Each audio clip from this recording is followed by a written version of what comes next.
have seen Sean Combs' The Reckoning, you will recognize my next guest.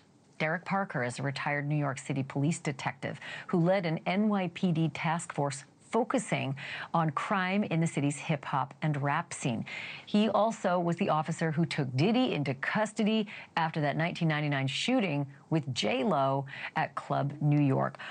Really good to have you on the show, Derrick. Thank you so much for being on. I guess I have this overarching question about this documentary. I kind of listed out all the stuff, you know, that's packed into it. But is anything in this documentary like a real game changer?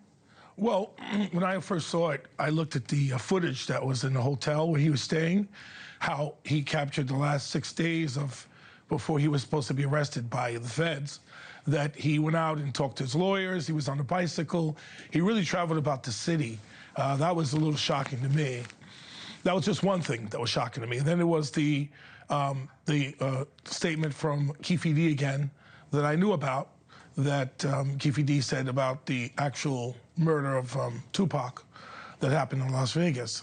And then the third thing was the billing of the estate to Christopher Wallace's estate for the funeral, the billing that he had sent the bill to that for his funeral. Those things were things that stuck out to me. So let's start at the top with the hotel video, which I did a double take because I thought, wait a minute, isn't this Fiddy's documentary? What is he doing with video from inside Diddy's hotel room, which clearly looks to be sanctioned by Diddy? It almost looks like Diddy was shooting a documentary. He thought this whole thing might go away and just wanted to have some really good content for afterwards. How the hell did this video get in the hands of 50 Cent, the arch nemesis of Diddy? Well, I think it was delivered legally, supposedly what they're saying. I think what happened was that when he did this video in the hotel, he was probably thinking that he was going to probably be acquitted and he was going to probably get out and he could probably run back his last days that before he got arrested so he can use that for some footage later on. But it sort of backfired on him because now I don't think he wanted it to get out. And plus, he's in an appeal process right now where he's trying to get out from under this. He's still appealing his case, and this sort of brings back old memories, you know? Let me ask you this, Derrick.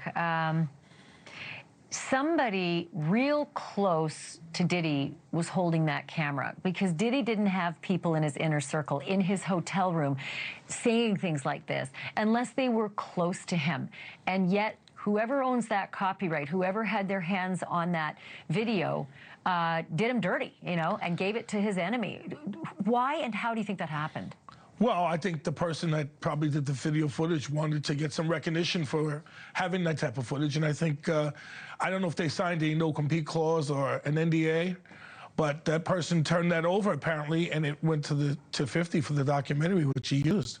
Thank you for watching. Subscribe below and download our NewsNation app right now on your phone, and you will get fact-based, unbiased news for all Americans.